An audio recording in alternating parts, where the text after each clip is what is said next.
Marley was dead, to begin with. There is no doubt whatever about that.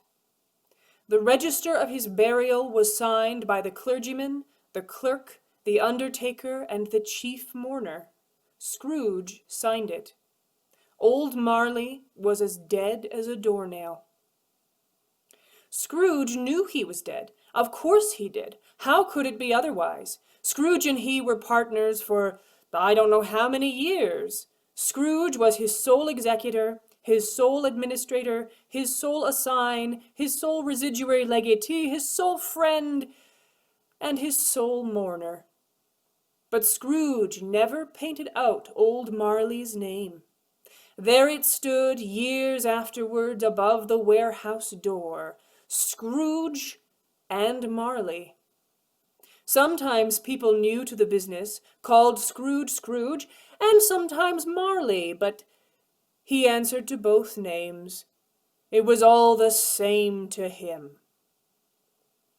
Oh, but he was a tight-fisted hand at the grindstone, Scrooge, a squeezing, wrenching, grasping, scraping, clutching, covetous old sinner, hard and sharp as flint, from which no steel had ever struck out generous fire, secret and self-contained and solitary as an oyster. The cold within him froze his old features, nipped his pointed nose, shriveled his cheek, stiffened his gait, made his eyes red, his thin lips blue, and spoke out shrewdly in his grating voice. External heat and cold had little influence on him. No warmth could warm, no cold could chill him. No wind that blew was bitterer than he. No falling snow was more intent upon its purpose. No pelting rain less open to entreaty. Nobody ever stopped him in the street to say, "My dear Scrooge, how are you? When will you come to see me?" No beggars implored him to bestow a trifle. No children asked him what it was o'clock. Even the blind men's dogs appeared to know him, and when they saw him coming on, would tug their owners into doorways and up courts. But what did Scrooge care? It was the very thing he liked, to edge his way along the crowded paths of life, warning all human sympathy to keep its distance. Once upon a time, and of all the good days in the year, upon a Christmas Eve, old Scrooge sat busy in his counting-house. It was cold, bleak, biting weather, foggy withal, and he could hear the people in the court outside go wheezing up and down, beating their hands upon their breasts, and stamping their feet upon the pavement stones to warm them. The city clocks had only just gone 3, but it was quite dark already. It had not been light all day, and candles were flaring in the windows of the neighboring offices, like ruddy smears upon the palpable brown air. The fog came pouring in at every chink and keyhole, and was so dense without that the houses opposite were mere phantoms. The door of Scrooge's counting-house was open, that he might keep an eye upon his clerk, who, in a dismal little cell beyond, a sort of tank, was copying letters. Scrooge had a very small fire, but the clerk's fire was so very much smaller that it looked like one coal. But he couldn't replenish it, for Scrooge kept the coal-box in his own room, and so surely as the clerk came in with a shovel, the master predicted that it would be necessary for them to part. Wherefore the clerk put on his white comforter and tried to warm himself at the candle, in which effort, not being a man of strong imagination, he failed. "A Merry Christmas, Uncle! God save you!" cried a cheerful voice. It was the voice of Scrooge's nephew, who came upon him so quickly that this was the first intimation Scrooge had of his approach. "Bah!" said Scrooge. "Humbug!" He had so heated himself in the rapid walking in the fog and frost, this nephew of Scrooge's, that he was all in a glow. His face was ruddy and handsome, and his eyes sparkled. "Christmas a humbug, uncle? You don't mean that, I'm sure." "I do. Merry Christmas. What reason have you to be merry? You're poor enough." "What reason have you to be dismal? You're rich enough." Scrooge, having no better answer ready upon the spur of the moment, said, "Bah!" again, and followed it up with, "Humbug." "Don't be cross, uncle." "What else can I be, when I live in such a world of fools as this? Out upon a Merry Christmas! What's Christmas time to you but a time for paying bills without money, a time for finding yourself a year older and not an hour richer? If I had my will, every idiot who goes about with Merry Christmas on his lips should be boiled with his own pudding and buried with a stake of holly through his heart. Uncle, keep Christmas in your own way, and let me keep it in mine." "Keep it? But you don't keep it." "Let me leave it alone, then," said Scrooge. "Much good may it do you. Much good has it ever done you." "Don't be angry, uncle. Come, dine with us tomorrow." "I'll see you in hell first." "But why? Why? I want nothing from you. I ask nothing of you. Why cannot we be friends?" "Good afternoon." I am sorry with all my heart to find you so resolute, but I have made the trial in homage to Christmas, and I'll keep my Christmas humor to the last. So, a Merry Christmas, uncle." "Good afternoon." "And a Happy New Year." "Good afternoon." His nephew left the room, but stopped at the outer door to bestow the greetings of the season on the clerk, who, cold as he was warmer than Scrooge, for he returned them cordially. "There's another fellow," muttered Scrooge, who overheard him. "My clerk, with 15 shillings a week, and a wife and family, talking about a Merry Christmas. I'll retire to Bedlam." The clerk, in letting Scrooge's nephew out, had let 2 other people in. They were portly gentlemen, pleasant to behold, and now stood with their hats off in Scrooge's office. They had books and papers in their hands, and they bowed to him. "Scrooge and Marley's, I believe," said one of the gentlemen, referring to his list. "Have I the pleasure of addressing Mr. Scrooge or Mr. Marley?" "Mr. Marley has been dead these 7 years." "Oh, well, we have no doubt his liberality is well represented by his surviving partner," said the gentleman, presenting his credentials. It certainly was, for they had been 2 kindred spirits.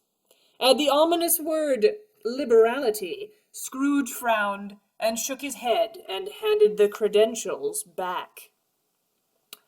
At this festive season of the year, Mr. Scrooge," said the gentleman, taking up a pen, "it is more than usually desirable that we should make some slight provision for the poor and destitute, who suffer greatly at the present time. Many thousands are in want of common necessaries, and hundreds of thousands are in want of common comforts, sir." "Are there no prisons?" "Plenty of prisons." "And the union workhouses, are they still in operation?" "They are still," returned the gentleman. "I wish I could say that they were not." "Oh, I was afraid, from what you said at first, that something had occurred to stop them in their useful course," said Scrooge. "I am very glad to hear it." "All very busy, sir, but under the impression that they scarcely furnish Christian cheer of mind or body upon the multitude, a few of us are endeavouring to raise a fund to buy the poor some meat and drink and means of warmth. We choose this time because it is a time of all others when want is keenly felt and abundance rejoices. What shall I put you down for?" "Nothing." "You wish to remain anonymous?" I wish to be left alone. Since you ask me what I wish, gentlemen, that is my answer. I don't make merry myself at Christmas, and I can't afford to make idle people merry. I help to support the prisons and the workhouses. They cost enough, and those who are badly off must go there. Many can't go there. Many would rather die. If they would rather die, they had better do it and decrease the surplus population. Good afternoon, gentlemen. Seeing clearly that it would be useless to pursue their point, the gentlemen withdrew.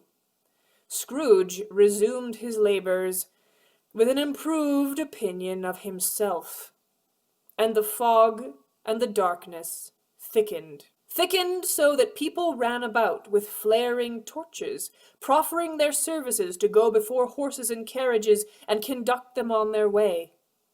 The ancient tower of a church, whose gruff old bell was always peeping slyly down at Scrooge out of a Gothic window in the wall, became invisible, and struck the hours and quarters in the clouds, with tremulous vibrations afterwards, as if its teeth were chattering in its frozen head up there. Foggier yet, and colder. Piercing, searching, biting cold. The owner of a scant young nose, gnawed by the hungry cold as bones are gnawed by dogs, bent down at Scrooge's keyhole to regale him with a Christmas carol. But at the first sound of "God bless you, merry gentlemen, may nothing you dismay, remember," Scrooge seized the ruler with such energy of action that the singer fled in terror, leaving the keyhole to the fog and even more congenial frost. At length the hour of shutting up the counting-house arrived. With an ill will, Scrooge, dismounting from his stool, tacitly admitted the fact to the expectant clerk in the tank, who instantly snuffed his candle out and put on his hat. "You will want all day tomorrow, I suppose?" If it's quite convenient, sir." "It is not convenient, and it's not fair. If I was to stop half-a-crown for it, you'd think yourself mightily ill-used, I'll be bound." "And yet you don't think me ill-used when I pay a day's wages for no work." "It is only once a year, sir." "A poor excuse for picking a man's pocket every 25th of December. But I suppose you must have the whole day. Be here all the earlier next morning." The clerk promised that he would, and Scrooge walked out with a growl. The office was closed in a twinkling, and the clerk, with the long ends of his white comforter dangling below his waist, went down a slide at the end of a line of boys 20 times in honor of it being Christmas Eve, and then ran home as hard as he could pelt to play at blind man's bluff. Scrooge took his usual melancholy dinner in his usual melancholy tavern, and having read all the newspapers and beguiled the rest of the evening with his banker's book, went home to bed. He lived in chambers which had once belonged to his deceased partner. They were a gloomy suite of rooms in a lowering pile of a building up a yard, where it had so little business to be that one could scarcely help fancying that it had run there when it was a young house, playing at hide-and-seek with other houses, and had forgotten the way out again. It was old enough now, and dreary enough, for nobody lived in it but Scrooge, the other rooms being all let out as offices. The yard was so dark that even Scrooge, who knew its every stone, was fain to grope with his hands. The fog and frost so hung about the black old gateway of the house that it seemed as if the genius of the weather sat in mournful meditation on the threshold. Now it is a fact that there was nothing at all particular about the knocker on the door of this house, except that it was very large. Also that Scrooge had seen it night and morning during his whole residence in that place. Also that Scrooge had as little of what is called fancy about him as any man in the city of London.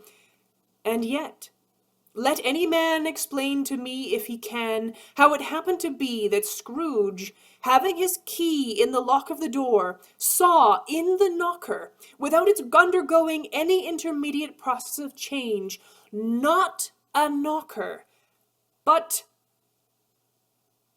Marley's face. Marley's face. It was not an impenetrable shadow, as the other objects in the yard were, but had a dismal light about it, like a bad lobster in a dark cellar. It was not angry or ferocious, but it looked at Scrooge as Marley used to look, with ghostly spectacles turned up upon its ghostly forehead. The hair was curiously stirred, as if by breath, and though the eyes were wide open, they were perfectly motionless. As Scrooge looked fixedly at this phenomenon, it was a knocker again. To say that he was not startled would be untrue, but he put his hand upon the key, turned it sturdily, and walked in. He did pause with a moment's irresolution before he shut the door, and he did look cautiously behind it first, as if he half expected to be terrified with the sight of Marley's pigtails sticking out into the hall. But there was nothing on the back of the door, except the screws and nuts that held the knocker on, so he said, "Bah! Humbug!" and closed it with a bang.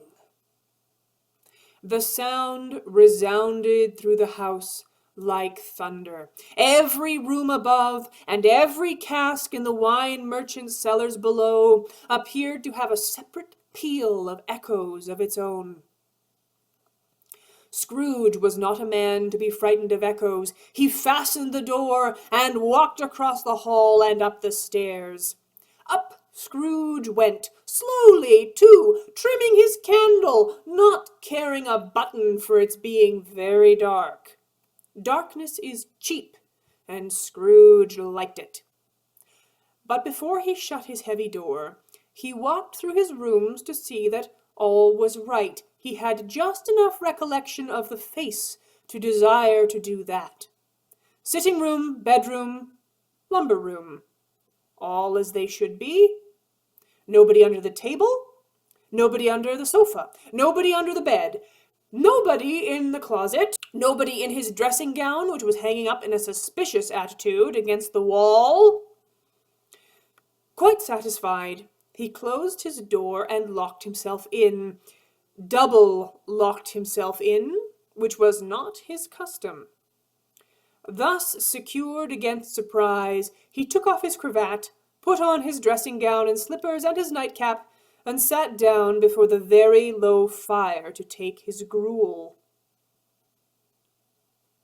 As he threw his head back in his chair, his glance happened to rest upon a bell, a disused bell that hung in the room and communicated for some purpose now forgotten with a chamber in the highest story of the building.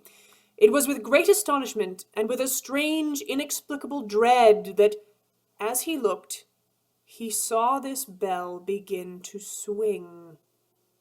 It swung so softly at the outset that it scarcely made a sound, but soon it rang out loudly, and so did every bell in the house. This might have lasted for half a minute or a minute, but it seemed like an hour. The bells ceased as they had begun, together. They were succeeded by a clanking noise deep down below, as if some person were dragging a heavy chain over the casks in the wine merchant's cellar. He heard the cellar door fly open with a booming sound, then the noise much louder on the floors below, then coming up the stairs, then coming straight towards his door. "It's humbug still," said Scrooge. "I won't believe it." His color changed, though, when, without a pause, it came on through the heavy door, and passed into the room before his eyes. Upon its coming in, the dying flame leapt up, as though it cried, I know him! Marley's ghost! The same face, the very same, Marley, in his pigtail, usual waistcoat, tights and boots. The chain he drew was clasped about his middle. It was long and wound about him like a tail, and it was made, for Scrooge observed it closely, of cash-boxes, keys, padlocks, ledgers, deeds, and heavy purses wrought in steel. His body was transparent, so that Scrooge, observing him and looking through his waistcoat, could see the 2 buttons on his coat behind. Scrooge had often heard it said that Marley had no bowels, but he had never believed it until now. "How now?" said Scrooge. "What do you want with me?" "Much." Marley's voice, no doubt about it. Who are you?" "Ask me who I was." Who were you then?" "In life, I was your partner, Jacob Marley." Can you sit down?" "I can." "Do it then." Scrooge asked the question because he didn't know whether a ghost so transparent might find himself in a condition to take a chair, and felt that, in the event of its being impossible, it might involve the necessity of an embarrassing explanation. But the ghost sat down on the opposite side of the fireplace, as if he were quite used to it. "You don't believe in me?"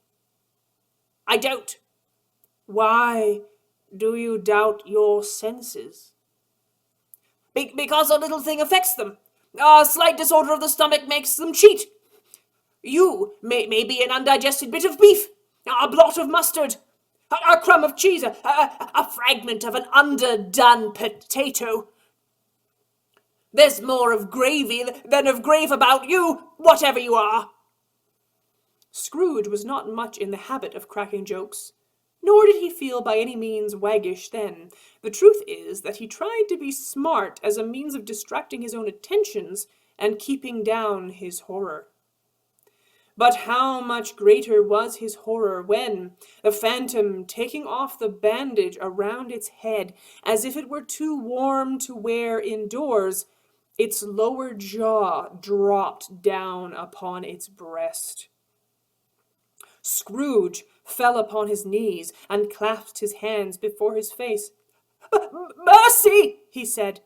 "Dreadful apparition! Why do you trouble me?" "Man of the worldly mind, do you believe in me or not?" I do. I must. But why do spirits walk the earth, and why do they come to me?" "It is required of every man that the spirit within him should walk abroad among his fellow men, and travel far and wide. And if that spirit goes not forth in life, it is condemned to do so after death. It is doomed to wander through the world. Oh, woe is me! And witness what it cannot share, but might have shared on earth, and turned into happiness." At this, the spectre raised a cry, and shook its chain, and wrung its shadowy hands. "You are fettered. Tell me why." "I wear the chain I forged in life. I made it, link by link, and yard by yard. I girded it on of my own free will, and of my own free will I wore it. Is its pattern strange to you, or would you know the weight and length of the strong coil you bear yourself? It was full as heavy and as long as this 7 Christmas Eves ago. You have labored on it since. It is a ponderous chain." "Jacob, old Jacob Marley, speak comfort to me, Jacob." "I have none to give. It comes from other regions, Ebenezer Scrooge, and is conveyed by other ministers to other kinds of men. My spirit never walked beyond our counting-house. Mark me! In life, my spirit never roved beyond the narrow limits of our money-changing hole. But you were always a good man of business, Jacob. Business. Mankind was my business. The common welfare was my business. Charity, mercy, forbearance, and benevolence were all my business.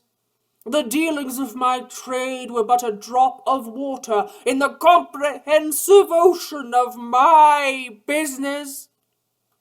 It held up its chain at arm's length, as if that were the cause of all its unavailing grief, and flung it heavily upon the ground again. At this time of the rolling year, the spectre said, I suffer most. Hear me, cried the ghost. My time is nearly gone. Scrooge was very much dismayed to hear the spirit going on at this rate, and began to quake exceedingly. I am here tonight to warn you that you have yet a chance and hope of escaping my fate, a chance and hope of my procuring, Ebenezer. You will be haunted by 3 spirits. Is that the chance and hope you mentioned, Jacob? I think I'd rather not. Without their visits, you cannot hope to shun the path I tread. Expect the first tomorrow night, when the bell tolls 1. Expect the second on the next night at the same hour, the third upon the next night, when the last stroke of 12 has ceased to vibrate. Couldn't I take 'em all at once and have it over, Jacob? Look to see me no more, and look that for your own sake you remember what has passed between us.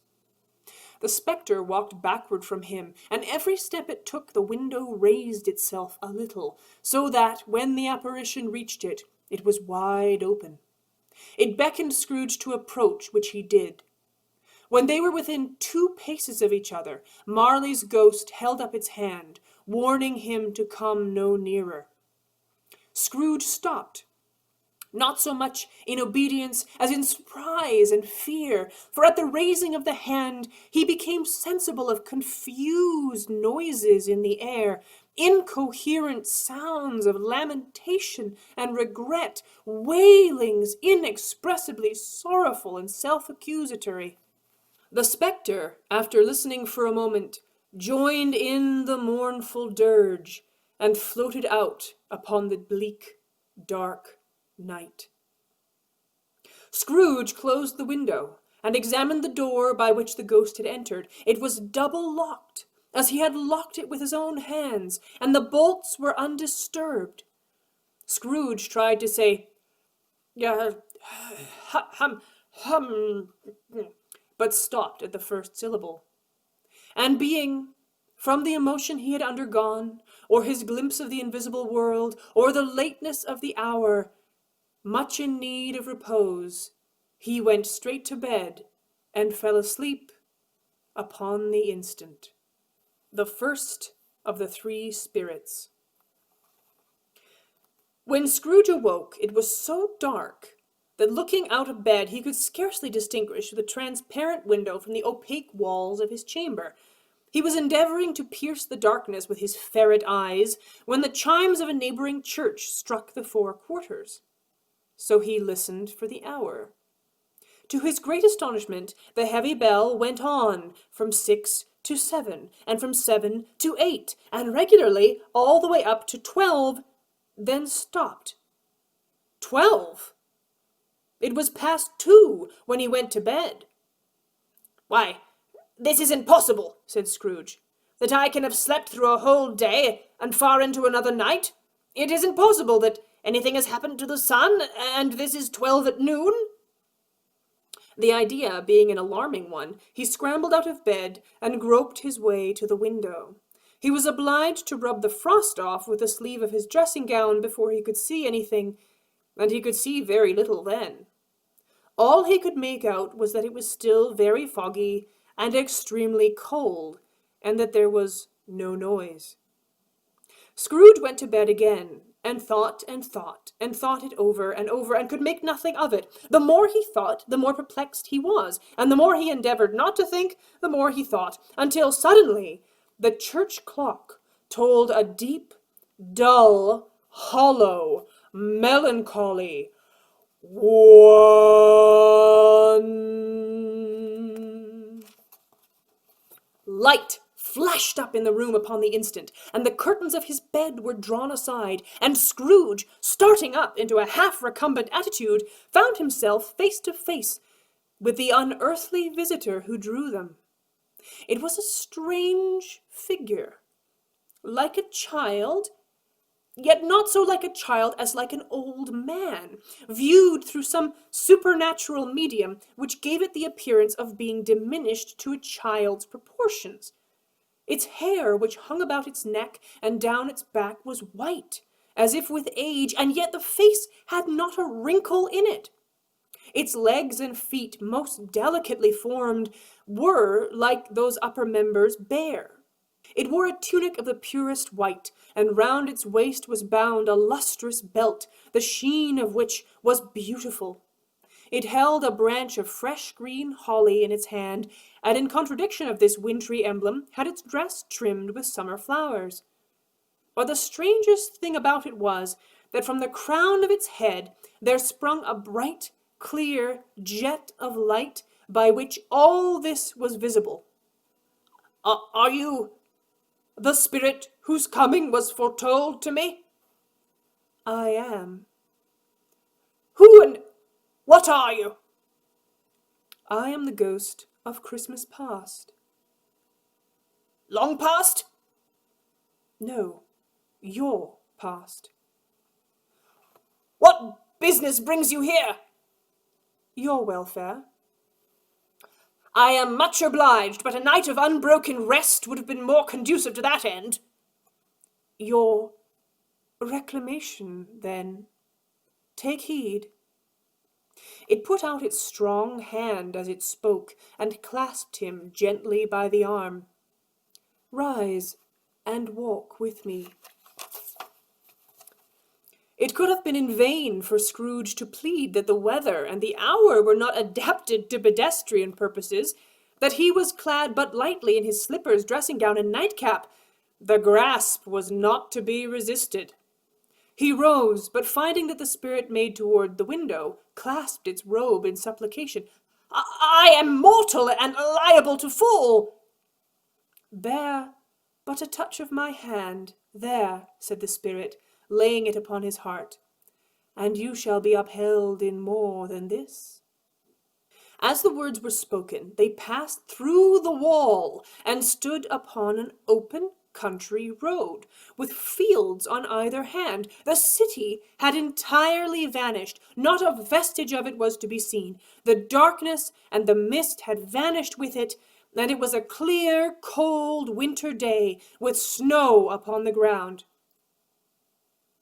"Good heavens!" said Scrooge, clasping his hands together as he looked about him. I was bred in this place. I was a boy here."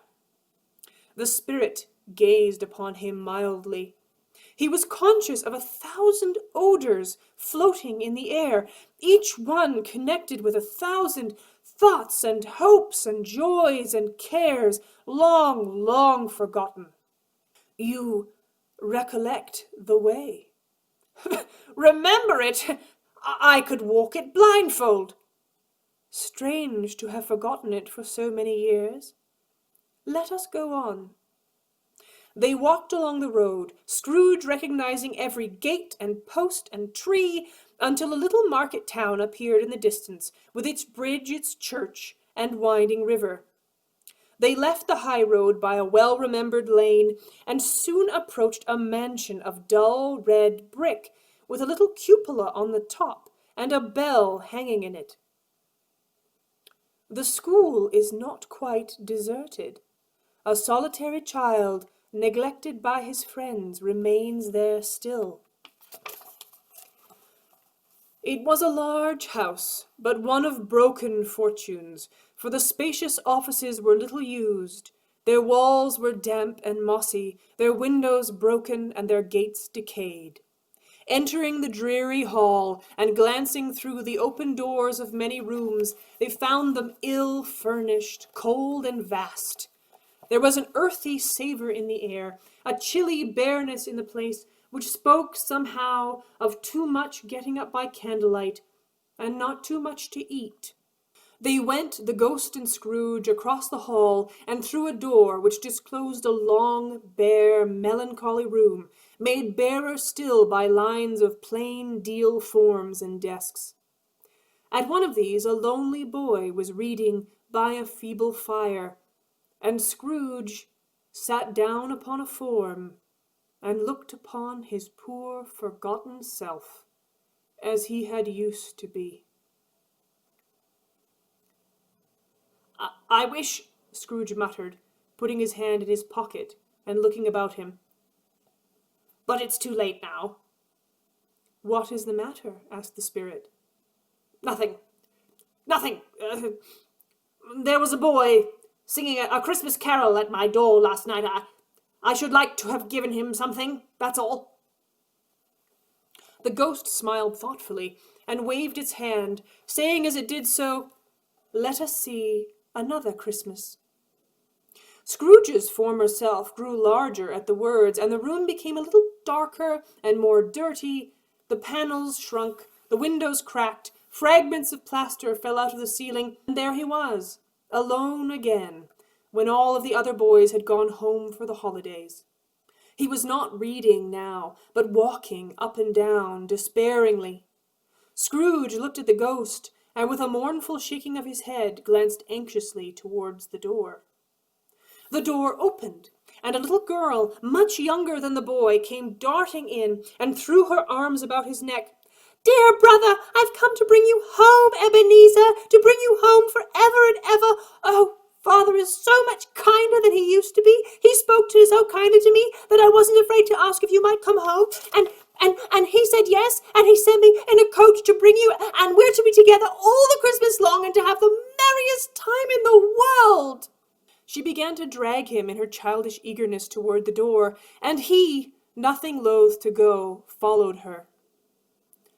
"Always a delicate creature, whom a breath might have withered," said the ghost. "But she had a large heart." So she had. "She died a woman, and had, as I think, children." One child." "True, your nephew." Scrooge seemed uneasy in his mind, and answered briefly, "Yes." At that moment they left the school behind them, and stood in the busy thoroughfares of a city, where shadowy passengers passed and repassed, where shadowy carts and coaches battled for the way, and all the strife and tumult of a real city were. It was made plain enough by the dressing of the shops that here, too, it was Christmas time. The ghost stopped at a certain warehouse door, and they went in. An old gentleman in a Welsh wig was sitting behind such a high desk that, if he had been 2 inches taller, he would have knocked his head against the ceiling. "Why, it's old Fezziwig! It's Fezziwig alive again!"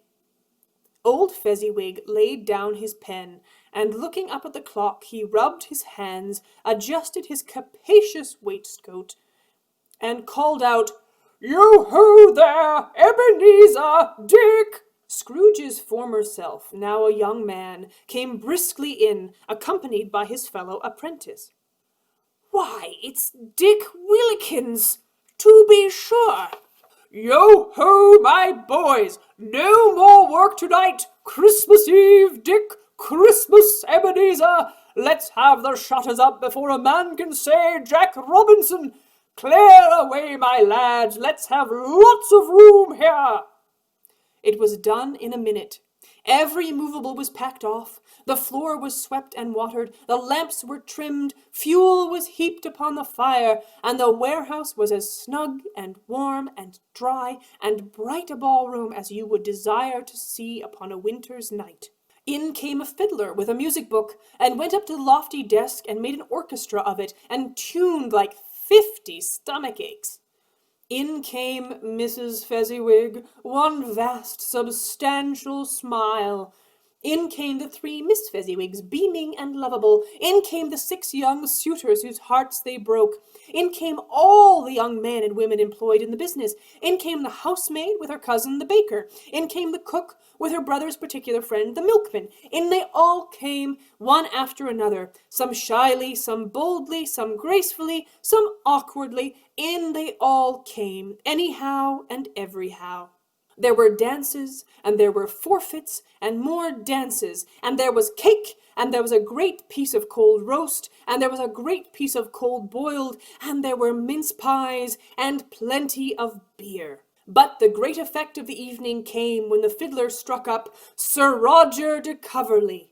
Then old Fezziwig stood out to dance with Mrs. Fezziwig, top couple too, with a good stiff piece of work cut out for them, 24 pair of partners, people who were not to be trifled with, people who would dance and had no notion of walking, but, if there had been twice as many, 4 times, old Fezziwig would have been a match for them, and so would Mrs. Fezziwig.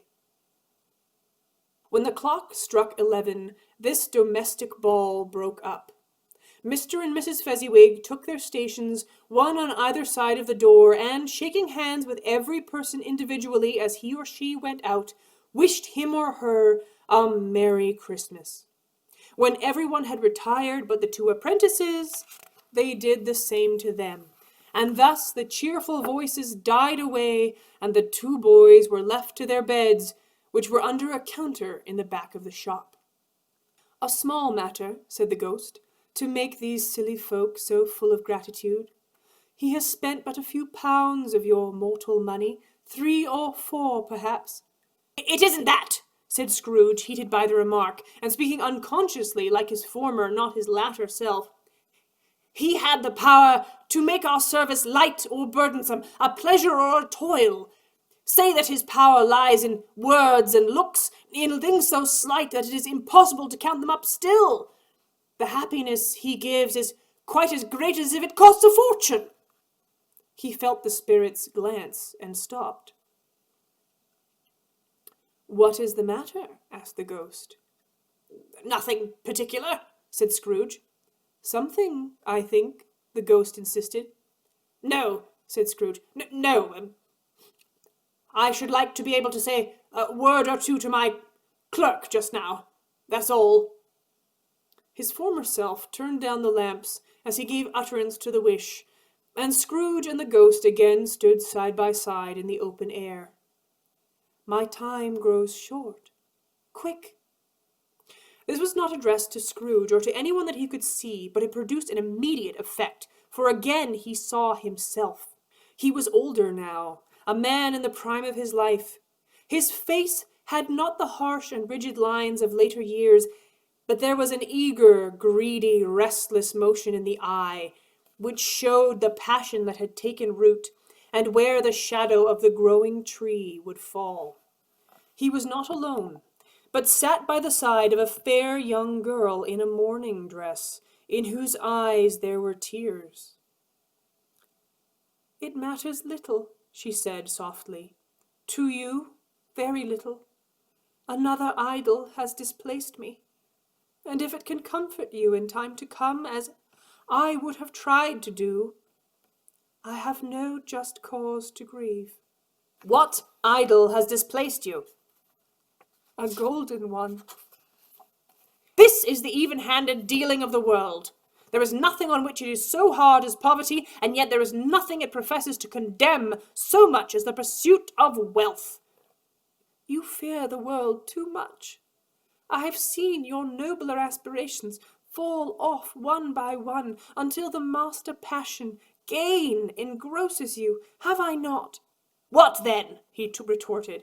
Even if I have grown so much wiser, what then? I am not changed towards you. She shook her head. Am I?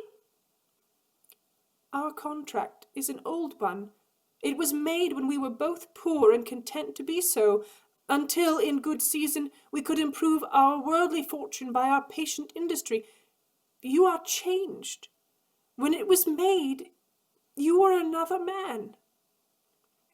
I was a boy, he said impatiently.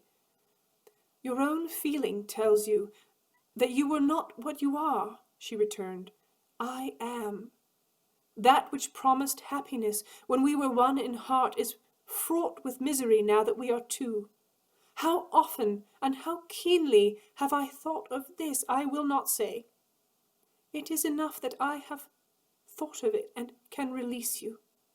If you were free today, tomorrow, yesterday, can even I believe that you would choose a dowerless girl, you who in your very confidence with her weigh everything by gain, or choosing her, if for a moment you were false enough to your one guiding principle to do so, do I not know that your repentance and regret would surely follow?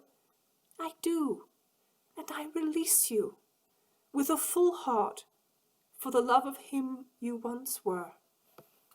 May you be happy in the life you have chosen. She left him, and they parted. Spirit, show me no more. Why do you delight to torture me? I told you these were the shadows of the things that have been, said the ghost. That they are what they are. Do not blame me. He turned upon the ghost, and seeing that it looked upon him with a face in which in some strange way there were fragments of all the faces that had shown him, he wrestled with it. Remove me! I cannot bear it! Leave me! Take me back! Haunt me no longer! In the struggle, if that can be called a struggle in which the ghost, with no visible resistance on its own part, was undisturbed by any effort of its adversary, he was conscious of being exhausted and overcome by an irresistible drowsiness, and further, of being in his own bedroom. He had barely time to reel to bed before he sank into a heavy sleep. The second of the three spirits.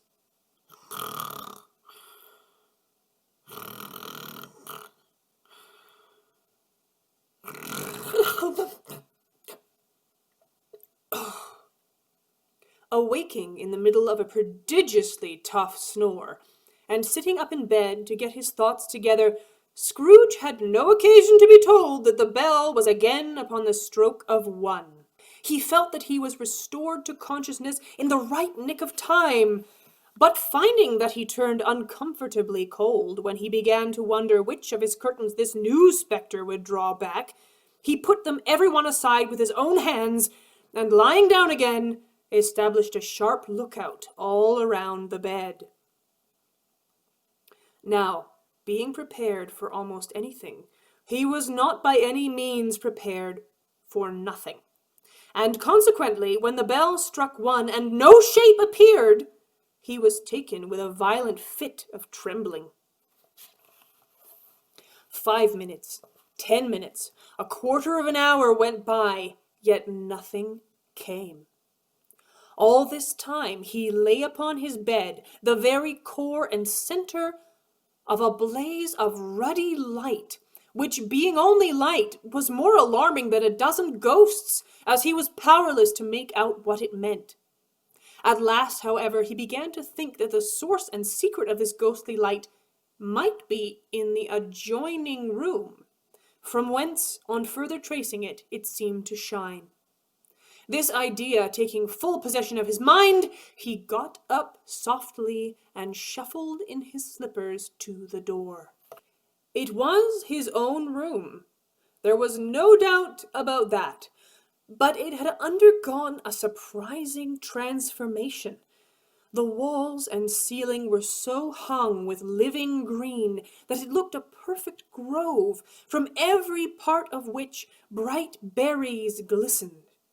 The leaves of holly, mistletoe, and ivy reflected back the light as if many little mirrors had been scattered there, and such a mighty blaze went roaring up the chimney as that dull petrification of a hearth had never known in Scrooge's time, or Marley's, or for many and many a winter season gone.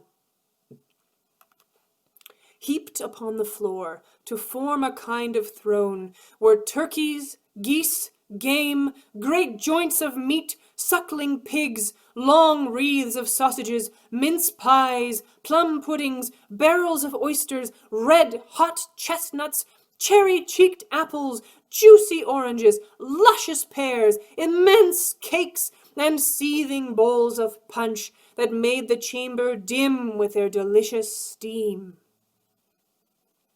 In easy state upon this throne there sat a giant, glorious to see, who bore a glowing torch, in shape not unlike Plenty's horn, and who raised it high to shed its light upon Scrooge as he came peeping round the door. Come in and know me better, man. I am the ghost of Christmas present. Look upon me! You have never seen the likes of me before." Scrooge entered timidly, and hung his head before this spirit. He was not the dogged Scrooge he had been, and though the spirit's eyes were clear and kind, he did not like to meet them. "I am the ghost of Christmas present. Look upon me!" Scrooge reverently did so. He was clothed in one simple deep green robe or mantle bordered with white fur. Its feet, observable beneath the ample folds of the garment, were also bare, and on its head it wore a holly wreath, set here and there with shining icicles. Its dark brown curls were long and free as its genial face, its sparkling eye, its open hand, its cheery voice, its unconstrained demeanor, and its joyful air.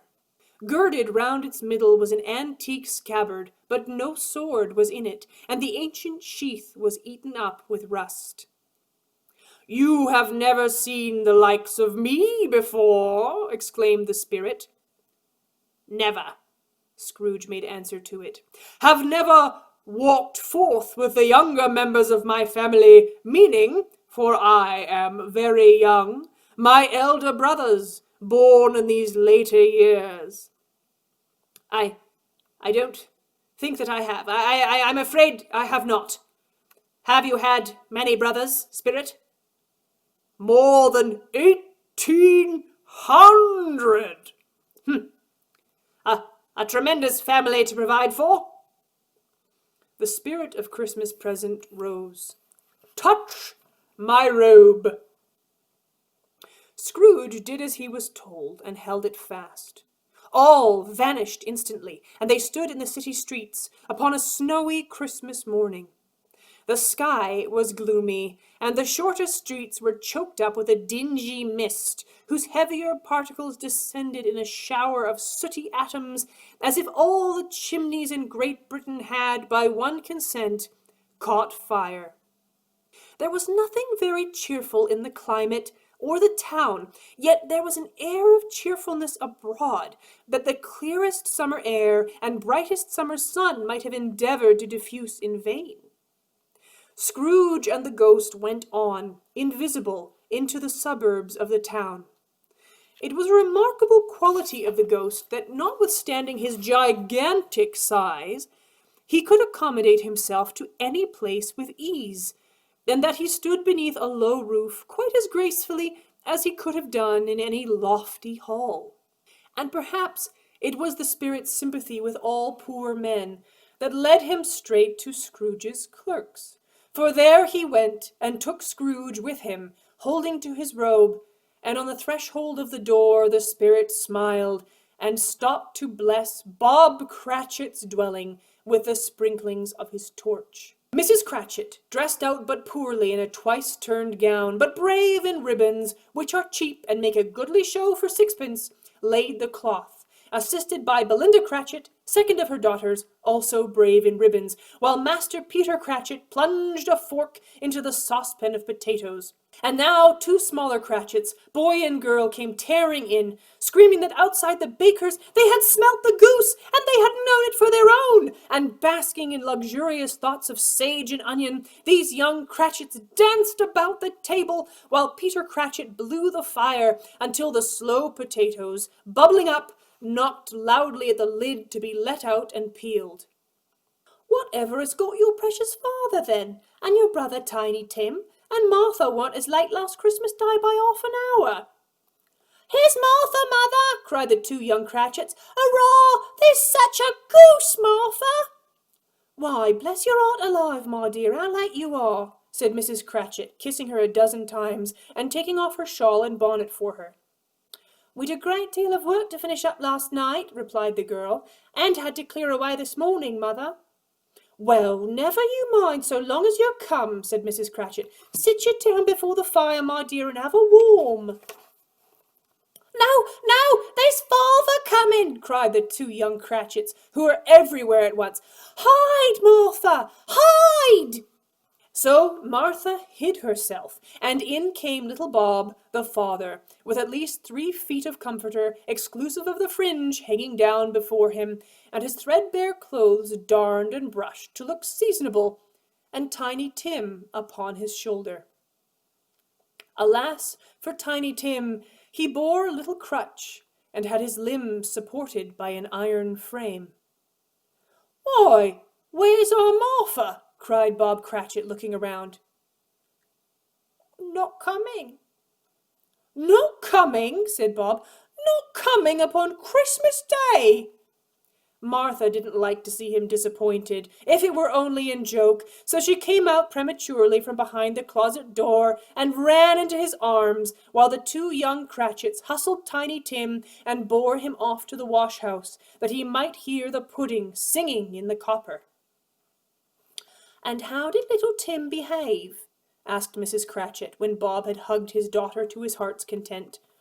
"As good as gold, and better." The active little crutch was heard upon the floor, and back came Tim before another word was spoken, escorted by his brother and sister to his stool beside the fire, and while Bob, turning up his cuffs, as if, poor fellow, they were capable of being made more shabby, compounded some hot mixture in a jug with gin and lemons, and stirred it round and put it on the hob to simmer. Master Peter and the 2 ubiquitous young Cratchits went to fetch the goose, with which they soon returned in high procession. Such a bustle ensued that you might have thought a goose the rarest of all birds, a feathered phenomenon, to which a black swan was a matter of course. And in truth, it was something very like it in that house. Mrs. Cratchit made the gravy. Master Peter mashed the potatoes with incredible vigor. Miss Belinda sweetened up the apple sauce. Martha dusted the hot plates. Bob took Tiny Tim beside him in a corner of the table. The 2 young Cratchits set chairs for everybody, not forgetting themselves, and at last the dishes were set on, and grace was said. It was succeeded by a breathless pause, as Mrs. Cratchit, looking slowly all along the carving knife, prepared to plunge it into the goose. But when she did, and when the long-expected gush of stuffing issued forth, one murmur of delight arose all around the board. There never was such a goose. Bob said he didn't believe there ever was such a goose cooked. Its tenderness and flavor, size and cheapness were the themes of universal admiration. Eked out by apple sauce and mashed potatoes, it was a sufficient dinner for the whole family. But now, the plates being changed by Miss Belinda, Mrs. Cratchit left the room alone, too nervous to bear witnesses, to take the pudding up and bring it in. Suppose it should not be done enough. Suppose it should break in turning out. Suppose somebody should have got over the back wall of the backyard and stolen it while they were making merry with the goose, a supposition at which the 2 young Cratchits became livid. All sorts of horrors were supposed. "What's that?" A great deal of steam. The pudding was out of the copper. A smell like wash day. That was the cloth. A smell like an eating house and a pastry cook's next door to each other, with a laundress's next door to that. That was the pudding. In half a minute Mrs. Cratchit entered, flushed but smiling proudly, with the pudding like a speckled cannonball, blazing in half a quartern of ignited brandy, and bedight with Christmas holly stuck into the top. Oh, a wonderful pudding! Bob Cratchit said that he regarded it as the greatest success achieved by Mrs. Cratchit since their marriage. Mrs. Cratchit said that now the weight was off her mind, she would confess she had had her doubts about the quantity of flour. Everybody had something to say about it, but nobody said or thought that it was at all a small pudding for a large family. Any Cratchit would have blushed to hint at such a thing. At last the dinner was all done. The cloth was cleared, the hearth swept, and the fire made up, the compound in the jug being tasted and considered perfect. Apples and oranges were put upon the table, and a shovelful of chestnuts on the fire. Then all the Cratchit family drew around the hearth, and at Bob's elbow stood the family display of glass, 2 tumblers, and a custard cup without a handle. These held the hot stuff from the jug, however, as well as golden goblets would have done, and Bob served it out with beaming looks, while the chestnuts on the fire sputtered and crackled noisily. Then Bob proposed, "A Merry Christmas to us all, my dears.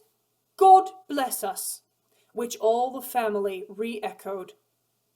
"God bless us, everyone," said Tim, the last of all. He sat very close to his father's side, and Bob held his little hand in his, as if he wished to keep him by his side, and dreaded that he might be taken from him. "Spirit," said Scrooge, "tell me if Tiny Tim will live. I see a vacant seat in the poor chimney corner, and a crutch without an owner." "No, no," said Scrooge. "Oh, no, kind spirit. Say he will be spared. If these shadows remain unaltered by the future, none other of my race will find him here. What then? If he be like to die, he had better do it, and decrease the surplus population."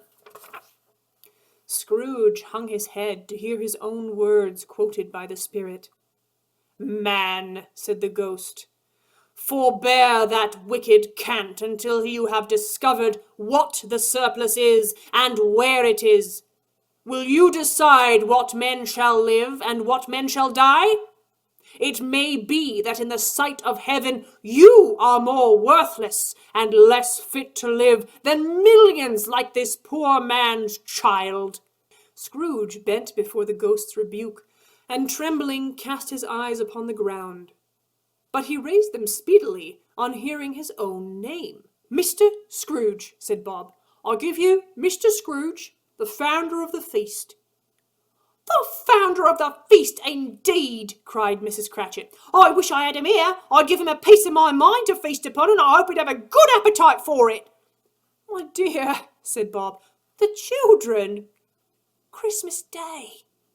"It should be Christmas Day, I am sure, on which one drinks the health of such an odious, stingy, hard, unfeeling man as Mr. Scrooge. Oh, you know he is, Robert. Nobody knows it better than you do, poor fellow.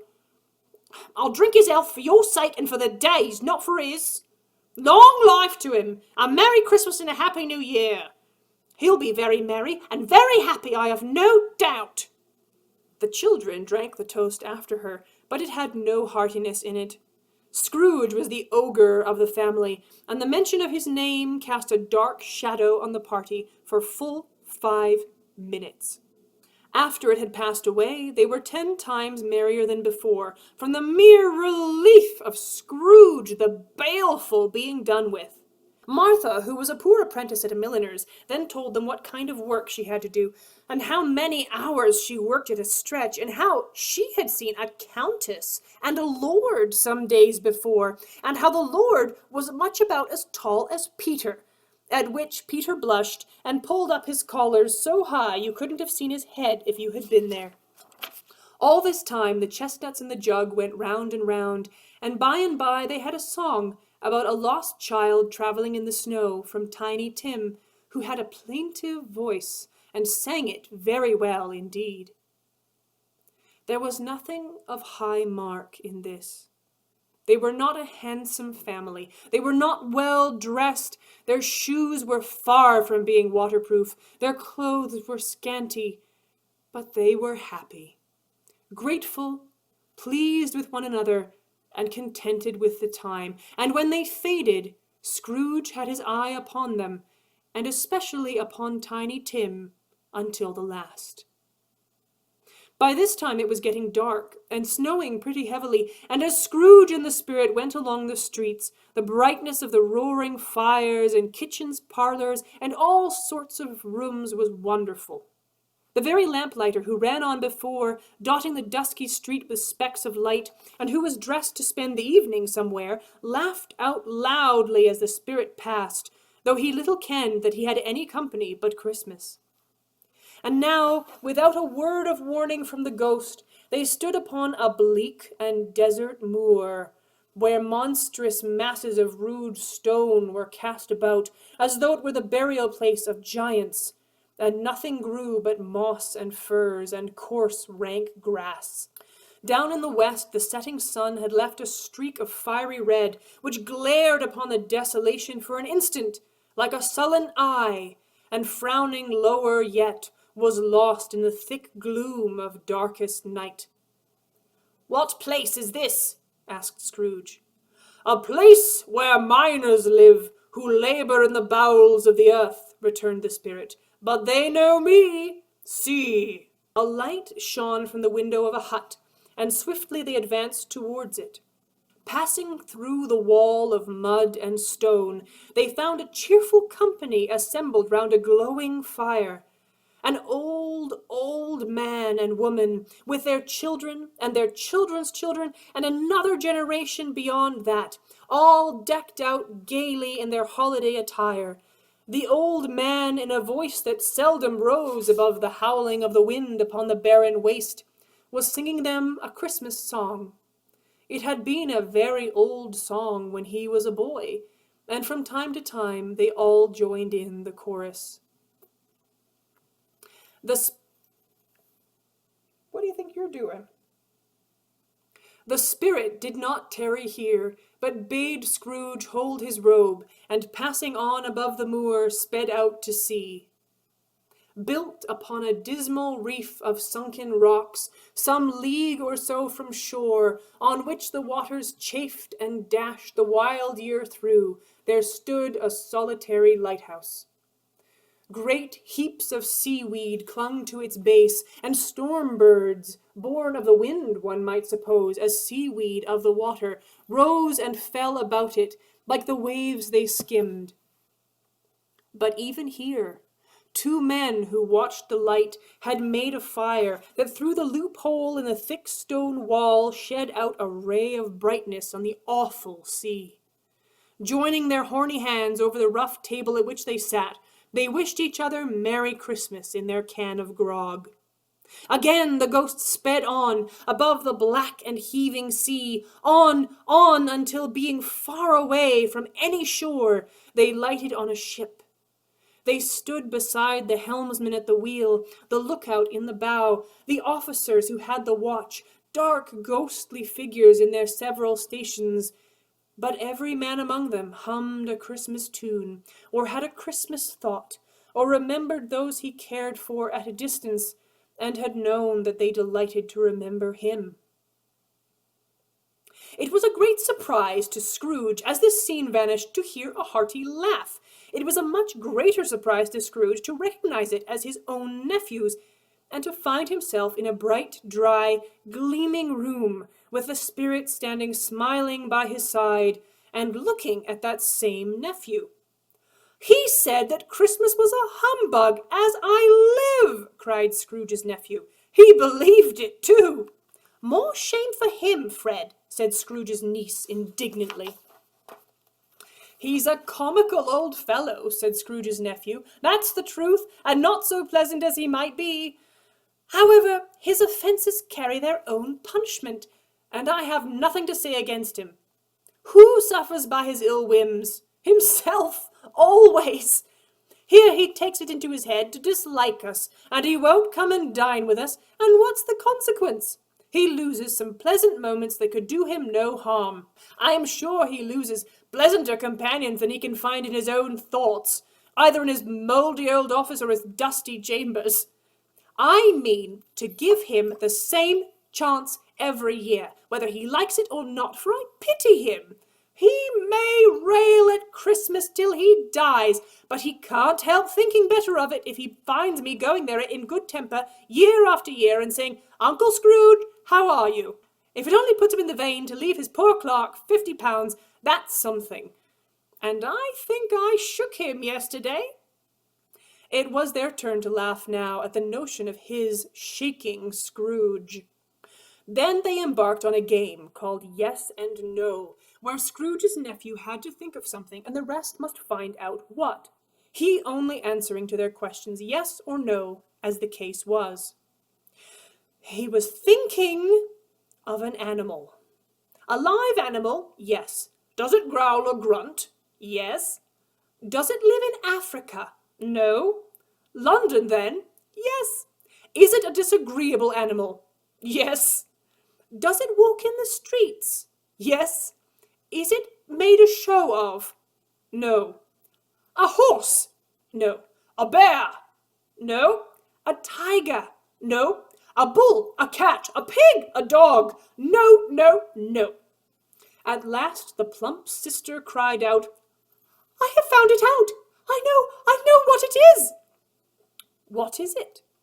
"It's your Uncle Scrooge!" At this the whole company erupted in merriment. The whole scene passed off, and Scrooge and the spirit were again upon their travels. Much they saw, and far they went, and many homes they visited, but always with happiness.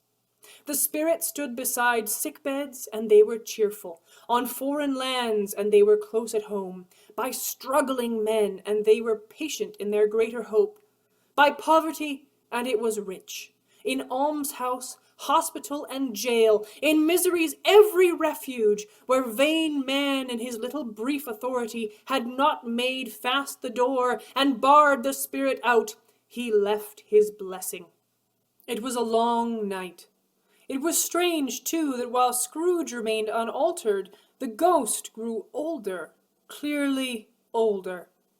Scrooge had observed this change, but never spoke of it, until looking at the spirit as they stood together in an open place, he noticed that its hair was grey. "Are spirits' lives so short?" "My time upon this globe is very brief. It ends tonight at midnight. Hark! The time is drawing near." The bell struck 12. Scrooge looked about him for the ghost, and saw it no more. As the last stroke ceased to vibrate, he remembered the prediction of old Jacob Marley, and lifting up his eyes, beheld a solemn phantom, draped and hooded, coming like a mist along the ground towards him. The third of the three spirits. The phantom slowly, gravely, silently approached. When it came near him, Scrooge bent down upon his knee, for in the very air through which this spirit moved, it seemed to scatter gloom and mystery. It was shrouded in a deep black garment, which concealed its head, its face, its form, and left nothing of it visible, save one outstretched hand. Its very presence filled him with a solemn dread. "I am in the presence of the ghost of Christmas yet to come." The spirit answered not, but pointed onward. You are about to show me the shadows of the things that have not happened, but will happen in the time before us, Scrooge pursued. Is that so, Spirit? The upper portion of the garment was contracted for an instant in its folds, as if the spirit had inclined its head. This was the only answer he received. But Scrooge was all the worse for this. It filled him with a vague, uncertain horror to know that behind the dusky shroud there were ghostly eyes intently fixed upon him. "Lead on, Spirit! The night is waning fast, and it is precious time to me, I know. Lead on, Spirit!" The phantom moved away as it had come towards him. Scrooge followed in the shadow of its dress, which bore him up and carried him along. They scarcely seemed to enter the city, for the city rather seemed to spring up about them. But there they were in the heart of it, on the exchange amongst the merchants, who hurried up and down, and chinked the money in their pockets, and looked at their watches, and so forth, as Scrooge had seen them often. The spirit stopped beside one little knot of businessmen. Observing that the hand was pointed to them, Scrooge advanced to listen to their talk. "I don't know much about it either way," said a great fat man with a monstrous chin. "I only know he's dead." "When did he die?" inquired another. "Last night, I believe." "Why, what was the matter with him?" asked a third, taking a vast quantity of snuff out of a very large snuff-box. "I thought he'd never die." "God knows," said the first with a yawn. "What has he done with his money?" asked a red-faced gentleman with a pendulous excrescence on the end of his nose that shook like the gills of a turkey-cock. "I haven't heard," said the man with a large chin, yawning again. "Left it to his company, perhaps. He hasn't left it to me, that's all I know." This pleasantry was received with a general laugh. "It's likely to be a very cheap funeral," said the same speaker, "for upon my life I don't know of anybody to go to it. Suppose we make up a party and volunteer." "I don't mind going, if a lunch is provided." Another laugh. Scrooge inclined to be surprised that the spirit should attach importance to a conversation apparently so trivial. He looked about for his own image, but another man stood in his accustomed corner, and he saw no likeness of himself among the multitudes that poured in through the porch. Quiet and dark, beside him stood the phantom with its outstretched hand. When he roused himself from his thoughtful quest, he fancied that the unseen eyes were looking at him keenly. It made him shudder and feel very cold.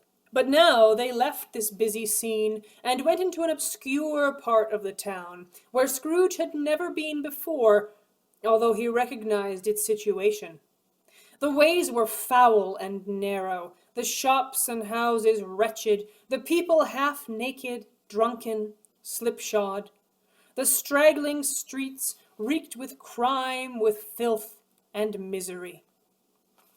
Far in this den of infamous resort there was a low-browed, beetling shop, where iron, old rags, bottles, bones, and greasy offal were bought.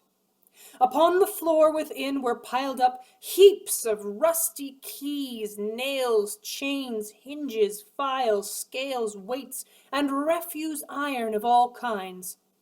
Sitting in among the wares he dealt in, by a charcoal stove made of old bricks, was a grey-haired rascal of great age, who smoked his pipe in all the luxury of calm retirement. Scrooge and the phantom came into the presence of this man, just as a woman with a heavy bundle slunk into the shop. But she had scarcely entered when another woman, similarly laden, came in too, and she was closely followed by a man in faded black. After a short period of blank astonishment, in which the old man with the pipe had joined them, they all three burst into a laugh. "Let the charwoman be the first," cried she who had entered first.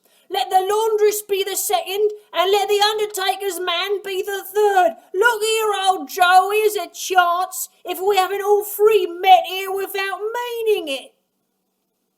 You couldn't have met in a better place. Come into the parlour. The parlour was a space behind a screen of rags. The old man raked the fire together with an old stair-rod. While he did this, the woman who had already spoken threw her bundle on the floor and sat down in a flaunting manner on a stool, crossing her elbows on her knees and looking with a bold defiance at the other two. "What odds, then? What odds, Mrs. Dilber?" said the charwoman to the other two. "Every person has a right to take care of themselves. He always did. Who's the worse for the loss of a few things like these? Not a dead man, I suppose." "No, indeed," said Mrs. Dilber, laughing.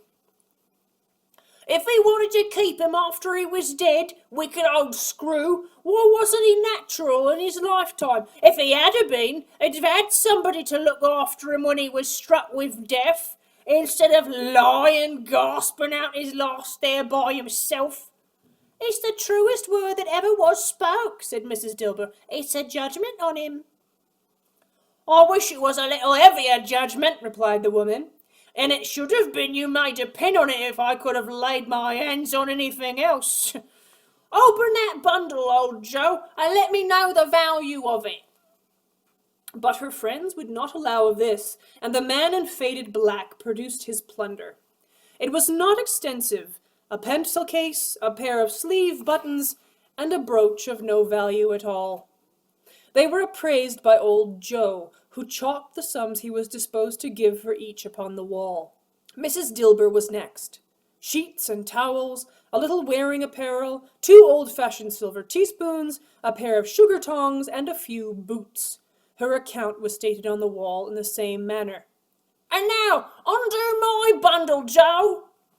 Joe went down on his knees for the greater convenience of opening it, and having unfastened a great many knots, dragged out a large, heavy roll of some dark stuff. "Would you call these bed curtains? You don't mean to say you took 'em down, rings and all, with him lying there? Don't drop no oil upon them blankets now." "His blankets? Who else's do you think? He isn't likely to take cold without them, I dare say." "I hope he didn't die of anything catching." "Don't you be afraid of that," returned the woman. "I ain't so fond of his company that I'd loiter about him for such things if he did. And you may look through that shirt till your eyes ache, but you won't find a hole in it, nor a threadbare place. It's the best he had. I'd have wasted it if it hadn't been for me." "Would you call wasting it?" "Putting it on him to be buried in. Somebody was fool enough to do it, but I took it off again." Scrooge listened to this dialogue in horror. "Spirit, I see. The case of this unhappy man might be my own. My life tends that way now. Merciful heaven, what is this?" He recoiled in terror, for the scene had changed, and now he had almost touched a bed. A bare, uncurtained bed, on which, beneath a ragged sheet, there lay something covered up, which, though it was dumb, announced itself in awful language. A pale light, rising in the outer air, fell straight upon the bed, and on it, plundered and bereft, unwatched, unwept, uncared for, was the body of a man. He lay in the dark, empty house. A cat was tearing at the door, and there was a sound of gnawing rats beneath the hearthstone. What they wanted in the room of death, and why they were so restless and disturbed, Scrooge did not dare to think.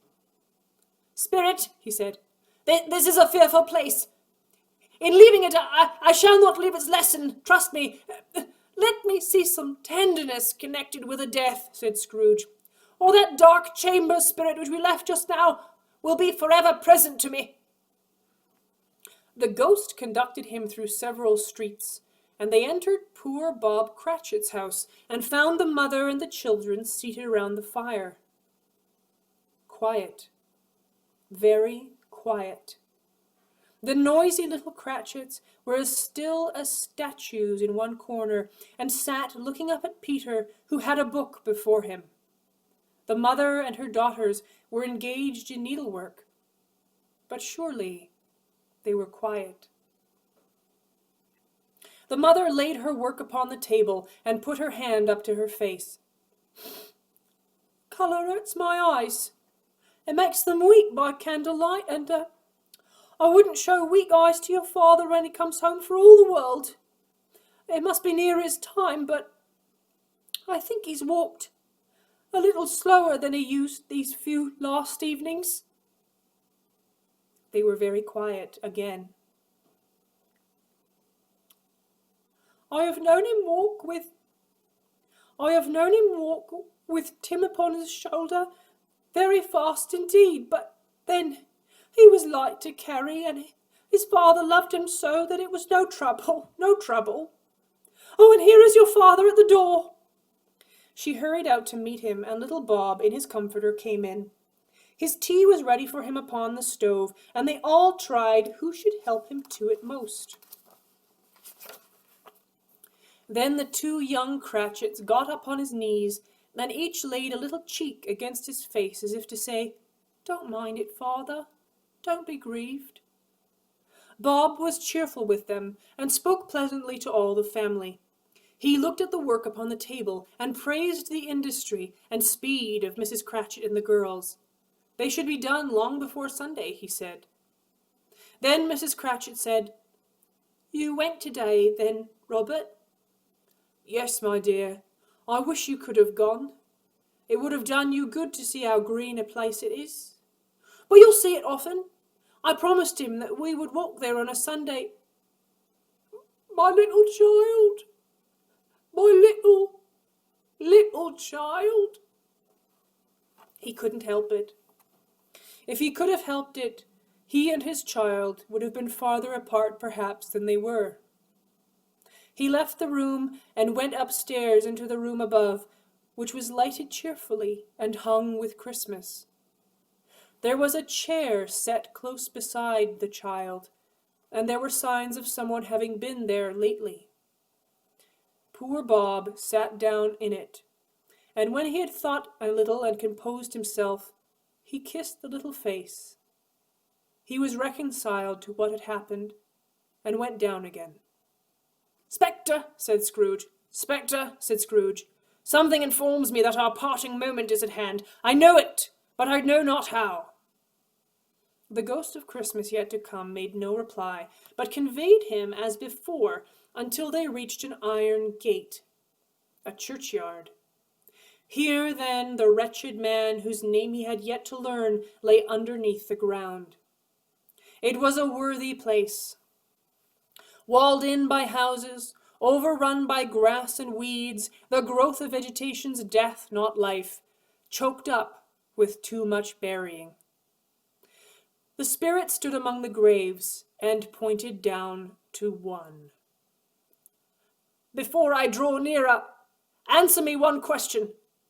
Are these the shadows of the things that will be, or are they shadows of the things that may be only?" Still the ghost pointed down. "Men's courses will foreshadow certain ends, but if the courses be departed from, the ends will change. Say it is thus with what you show me." The spirit was immovable as ever.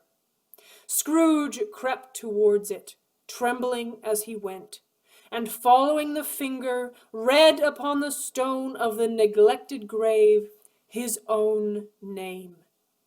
Ebenezer Scrooge. "No, spirit! Oh, no, no! Hear me! I am not the man that I was!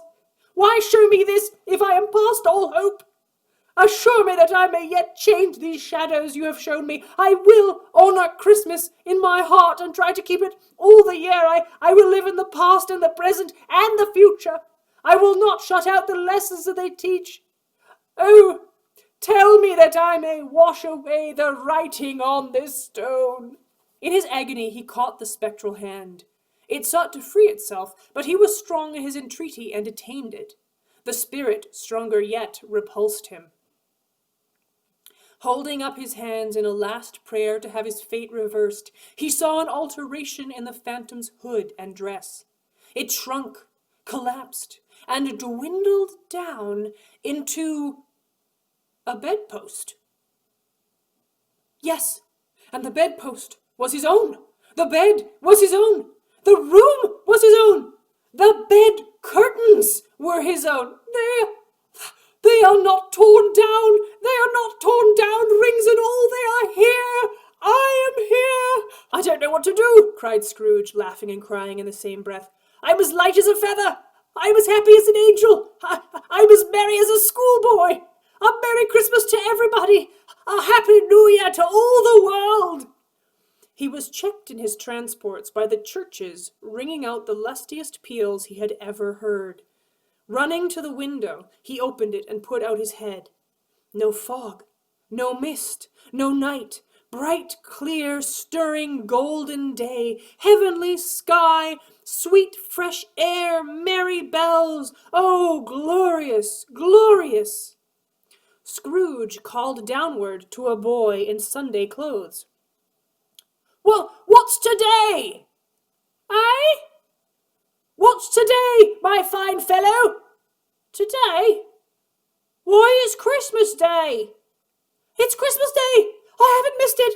The spirits have done it all in one night. They can do anything they like. Oh, of course they can. Hello, my fine fellow. Hello. Do you know the poultry shop in the next street at the corner? I should hope I did. An intelligent boy, a remarkable boy. Do you know whether they've sold the prize turkey that was hanging up there? The big one. What, the one as big as me? Yes, my boy. Go and buy it. What? Pull the other one, exclaimed the boy. No, I am in earnest. Go and buy it, and tell them to bring it here, that I may give them direction where to take it, and I'll give you a shilling. Come back in less than 5 minutes, and I'll give you half a crown. The boy was off like a shot. I'll send it to Bob Cratchit's. He shan't know who sends it. It's twice the size of Tiny Tim. The hand which wrote the address was not a steady one, but write it he did somehow, and went downstairs to open the street door, ready for the coming of the poulterer's man. It was a turkey. He never could have stood upon his legs, that bird. He would have snapped them clean off like sticks of sealing wax. Scrooge dressed himself in all his best, and at last got out into the streets. The people were by this time pouring forth, and walking with his hands behind him, Scrooge regarded everyone with a delighted smile. He looked so irresistibly pleasant, in a word, that 3 or 4 good-humoured fellows said, "Good morning, sir. A Merry Christmas to you." He had not gone far, however, when coming on towards him, he beheld the portly gentleman who had walked into his counting-house the day before. It sent a pang across his heart to think how this old gentleman would look upon him when they met. But he knew what path lay before him, and he took it. My dear sir, how do you do? I hope you succeeded yesterday, sir. A Merry Christmas to you. Mr. Scrooge? Allow me to ask your pardon, and would you have the goodness to... And here Scrooge whispered into the gentleman's ear. Lord bless me! My dear Mr. Scrooge, are you serious? Not a farthing less. A great many back payments are included in it, I assure you. My dear sir, I don't know what to say. I thank you 50 times. Good day. In the afternoon he turned his steps towards his nephew's house. He passed the door a dozen times before he had the courage to go up and knock, but he made a dash, and he did it. Why, bless my soul, cried Fred. It's your Uncle Scrooge. I've come to dinner. Will you let me in, Fred? Let him in? It's a mercy he didn't shake his arm off. He was at home in 5 minutes. Nothing could be heartier. Wonderful party, wonderful games, wonderful unanimity, wonderful happiness. But he was early at the office next morning. Oh, he was early there. If he could only be there first, and catch Bob Cratchit coming in late. That was the thing he had set his heart upon. And he did it. The clock struck 9. No Bob. 1:15. No Bob.